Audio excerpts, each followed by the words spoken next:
Now we're going to install a clutch pin. See the groove? When you put it into the clutch, you want to make sure that groove is facing upward.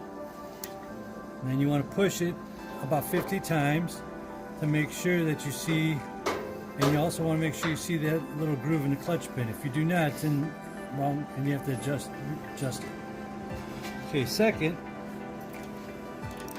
when you install the clutch latch, you'll put it in, you want a little bit of play here, and you want to make sure that you can just do this, push it up and down inside the clutch. If it sticks, you have to adjust this in accordance to make it so it's free.